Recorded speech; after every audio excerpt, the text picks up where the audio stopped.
الحمد لله كفى والسلام على عباده الذين اصطفى أما بعد أعوذ بالله من الشيطان الرجيم بسم الله الرحمن الرحيم قل أعوذ برب الناس ملك الناس إله الناس من شر الوسواس الخناس الذي يوسوس في صدور الناس من الجنة والناس صدق اللہ العظیم۔ آج انشاءاللہ سورہ ناس کی تفسیر ہوگی، اور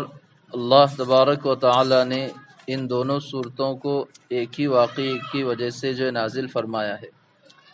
کہ اللہ کے نبی صلی اللہ علیہ وسلم پر یہودیوں نے کرنی کی تھی، تو اس کا اثر جو ہے ختم کرنے کے لیے اور امت کو یہ تعلیم دینے کے لیے اللہ تبارک و تعالی نے جو ہے ان صورتوں کو جو ہے اتارا ہے۔ سورہ فلق میں دنیاوی مصائب سے جو ہے پناہ مانگی گئی تھی، اور سورہ ناس کے اندر اللہ تبارک و تعالی نے اخروی مصائب سے جو ہے پناہ مانگنے کے لیے کہا ہے۔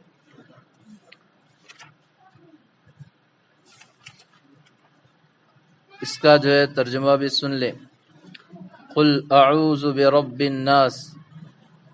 اے نبی کہو میں پناہ لیتا ہوں لوگوں کے، سب لوگوں کے رب کی،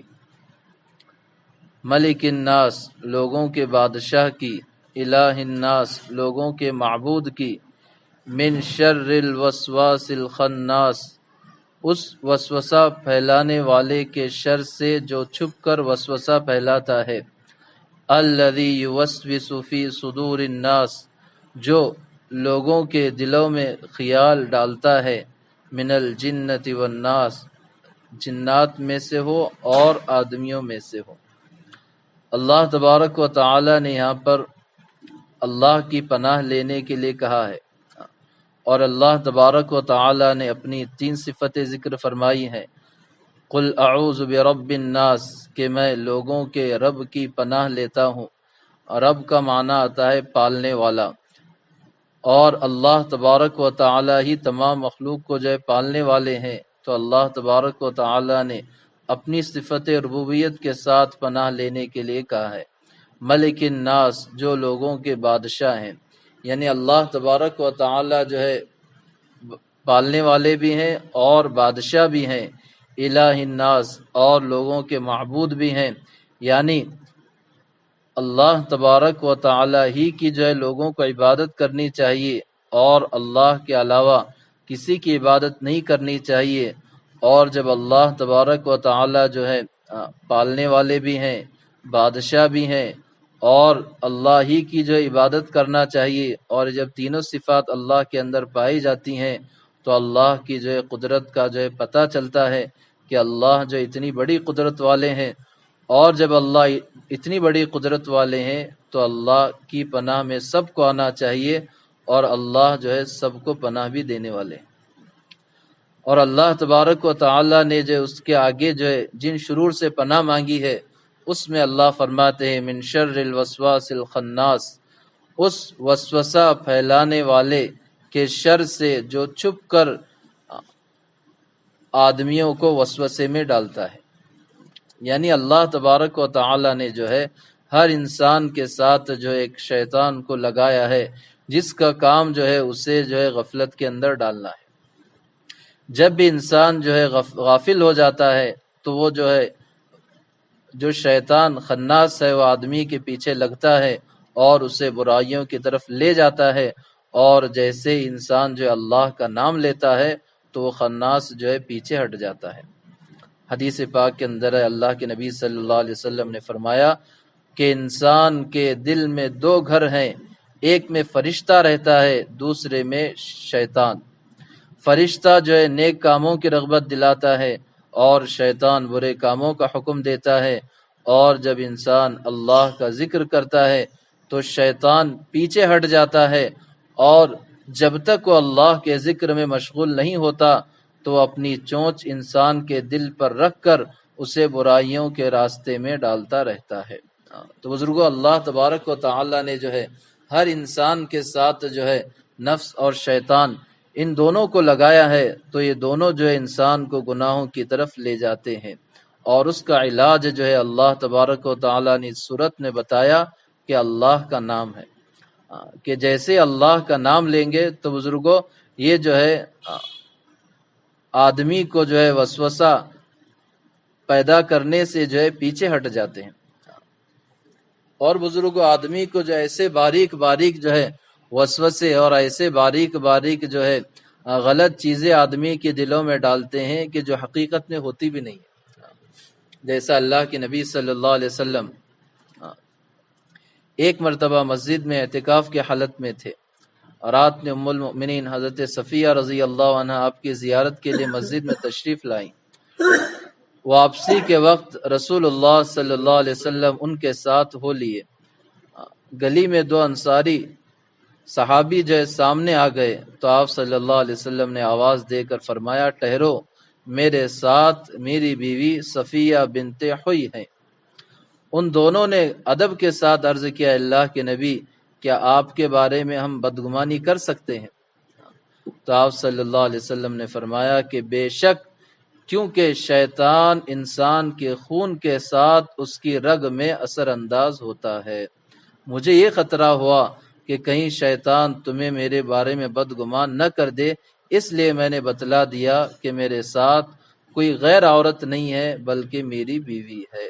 تو بزرگوں ایک باریک باریک جو ہے شیطان کی طرف سے وسوسے ہوتے ہیں جو آدمی کو جو ہے بدگمان کرتا ہے اور جو ہے گناہوں کی طرف لے جاتا ہے۔ اللہ تبارک و تعالی نے جو ہے ان تمام وسوسوں سے جو ہے پناہ مانگنے کے لیے اس صورت میں کہا ہے۔ اسی لیے اللہ تبارک و تعالی نے جو ہے اس صورت کے آخر میں فرمایا،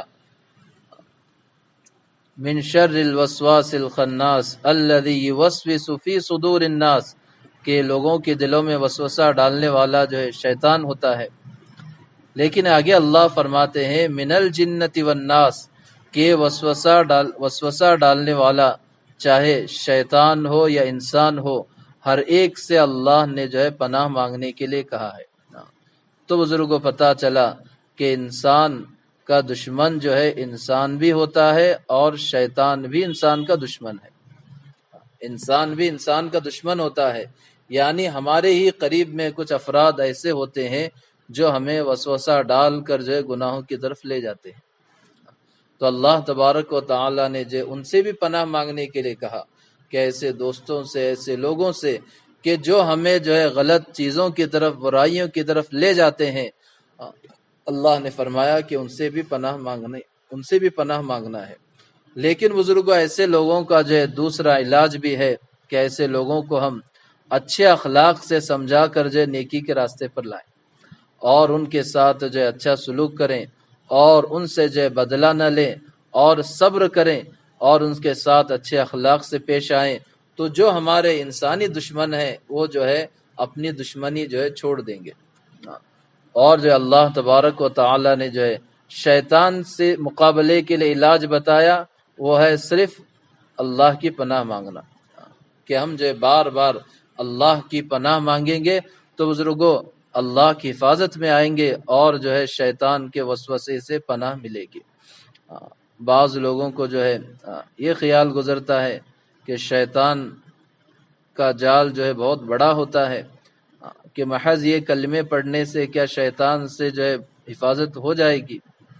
تو بزرگوں اللہ تبارک و تعالی نے جو ہے خود جو ہے شیطان کے بارے میں قرآن میں فرمایا، ان کید الشیطان کان ضعیفا، کہ شیطان کا مکر اور اس کی چال جو ہے انسان کے مقابلے میں بہت ہی کمزور ہے۔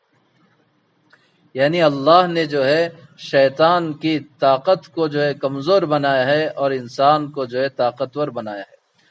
بس جو ہے انسان کو جو ہے شیطان کے وسوسے کے وقت جو ہے اللہ کی پناہ لینے کی ضرورت ہے۔ اسی لیے اللہ تبارک و تعالی جو قرآن کریم میں فرماتے ہیں، فَإِذَا قَرَأْتَ الْقُرْآنَ فَاسْتَعِذْ بِاللَّهِ مِنَ الشَّيْطَانِ الرَّجِيمِ،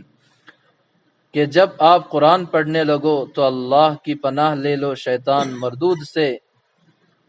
إِنَّهُ لَيْسَ لَهُ سُلْطَانٌ عَلَى الَّذِينَ آمَنُوا وَعَلَى رَبِّهِمْ يَتَوَكَّلُونَ، کیونکہ شیطان کا زور ان لوگوں پر نہیں چلتا جو اپنے رب پر ایمان رکھتے ہیں۔ یعنی اللہ تبارک و تعالی نے شیطان کو جو ہے ایمان والوں پر زیادہ قدرت نہیں دی ہے، تو انسان کو جو ہے ان دونوں صورتوں کی جو ہے تلاوت بار بار کرنا چاہیے کہ اس سے جو ہے شیطان مردود سے جو ہے پناہ ملتی ہے۔ اللہ تبارک و تعالی نے جو ہے سورہ ناس پر جو ہے قرآن کریم کو جو ہے ختم فرمایا۔ سورہ فاتحہ سے جو ہے قرآن کی ابتدا ہوئی ہے، اور سورہ فاتحہ میں اللہ نے جو مضمون ذکر فرمایا ہے حمد و ثناء کے بعد، وہ سیدھے راستے کی جو ہے توفیق کا مانگنا ہے۔ اہدنا الصراط المستقیم، جس سورہ فاتحہ کو ہم بار بار پڑھتے ہیں اور اس میں جو ہے اللہ تبارک و تعالی سے جو ہے ہدایت کی جو ہے دعا مانگتے ہیں، تو ابتدا میں اللہ نے جو ہے ہدایت مانگنے کے لیے انسانوں کو کہا، اور قرآن کے ختم پر اللہ تبارک و تعالی نے جو ہے شیطان کے مکر اور فریب سے بچنے کے لیے کہا، کیونکہ انسان جب سیدھے راستے پر آنے کی کوشش کرتا ہے تو شیطان اسے جو ہے بہکاتا ہے۔ تو پورا خلاصہ یہی ہے قرآن کا کہ آدمی جو ہے ہدایت پر آئے، اور ہدایت پر چلتے ہوئے درمیان میں جتنی بھی اس کے ساتھ جو ہے روڑے رکاوٹیں اور شیطان کی طرف سے جتنے بھی حملے ہو وہ اسے برداشت کرتے ہوئے اللہ کی پناہ میں آتے ہوئے جو ہے زندگی گزارے۔ یہ جو ہے سورہ ناس کا جو ہے مضمون ہو گیا، اور ان دونوں کا مضمون جو ایک ہی ہے کہ اللہ تبارک و تعالی نے امت کو جو ہے حفاظت کے طور پر یہ دو صورتیں دی ہیں۔ تو سامعین سے گزارش ہے کہ جو ہے رات میں سوتے وقت ان دونوں صورتوں کے پڑھنے کا معمول بنائیں، کہ ان دونوں صورتوں کو جو ہے 3 بار پڑھ کر جو ہے اپنے بدن پر اور اپنے جو ہے چھوٹے بچوں پر جو ہے انشاءاللہ جو ہے دم کرے۔ کسی بھی طرح کا سحر ہو، کرنی ہو، یا پھر جو ہے بد نظری ہو، اللہ تبارک و تعالی جو ہے ان دونوں صورتوں کی برکت سے جو ہے اس سے جو ہے حفاظت فرمائیں گے۔ اللہ تبارک و تعالی کہنے سننے زیادہ عمل کرنے کی توفیق نصیب فرمائے۔ وما علینا الا البلاغ۔